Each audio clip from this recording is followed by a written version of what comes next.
Bonjour à tous, c'est l'Instant T, votre magazine d'actualité en Finistère. Aujourd'hui, Pascal Bresson, l'auteur de Bugaled Braise, 37 secondes. Bonjour Pascal. Julie, bonjour. Christiane, bonjour. Alors cette bande dessinée vient de sortir, elle traite du naufrage du Bugaled Braise et on en parle avec vous dans cette émission.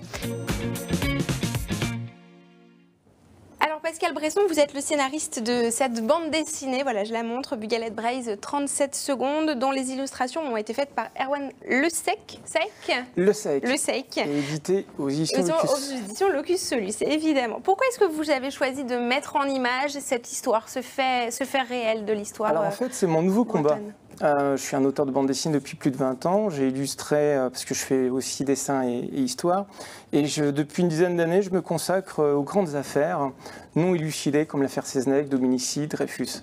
Et je trouvais que la Bugaled Braise était une affaire injuste, puisqu'il y a eu le non-lieu, il y a un mois, où on ne reconnaît absolument pas l'erreur humaine et encore moins le sous-marin. Donc je me suis dit qu'il fallait faire exploser ma révolte. Et c'est mon nouveau combat. Et parce que vous, effectivement, dans l'ouvrage, alors vous avez un personnage qui est Arthur Bosnec, un journaliste qui pense tout de suite à la thèse du sous-marin. Vous défendez cette théorie dans l'ouvrage. Dès le départ, même sur la couverture et les premières pages. En fait, Arthur Bosnec, c'est un personnage créé de toutes pièces. C'est un petit peu notre fil conducteur. C'était important d'avoir un personnage fictif qui puisse justement s'adresser au lecteur.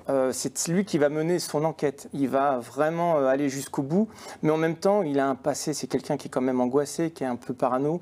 Grâce à lui, on va rencontrer des vrais protagonistes de l'histoire, des vrais moments, et en fin de compte, on va comprendre finalement son lourd passé. Il va amalgamer son histoire personnelle à celle du Bugaled Braise. Alors vous le disiez, il y a des personnages réels qui font partie de cette histoire du Bugaled Braise que vous avez mis dans le livre, notamment Michel Douce, qui est l'armateur du Bugaled. Il est très présent dans votre ouvrage. Comment vous avez travaillé avec lui? On imagine que vous l'avez rencontré. Eh bien non. En fait, j'ai travaillé pendant 5 ans sur cet ouvrage en récoltant articles de presse, coupures, sons, enregistrements.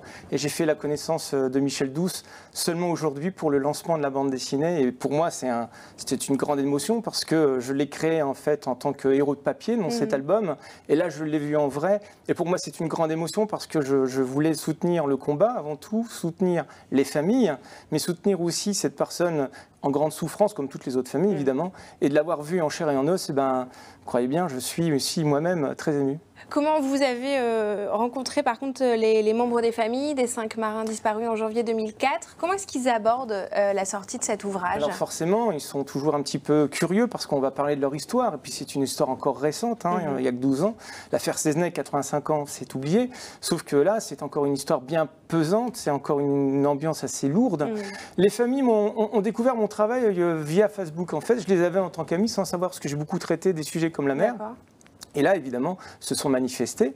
Elles avaient surtout peur par rapport à la thèse. Et je leur ai expliqué que ma thèse à moi, c'était celle du sous-marin, parce qu'elle est évidente. Déjà par rapport à l'expertise d'Ifremer qui dit qu'effectivement, c'est bien un sous-marin. Donc à partir de là, je suis rentré en contact avec les familles, pas forcément toutes, 3 sur 5. Et aujourd'hui, c'est la sortie nationale du livre, et elles sont contentes. C'est un hommage. Et c'est surtout aussi une façon de s'adresser aux jeunes, parce que ce livre, c'est avant tout un devoir de mémoire. C'est une façon de dire, surtout aux familles, on n'oublie pas, on est avec vous.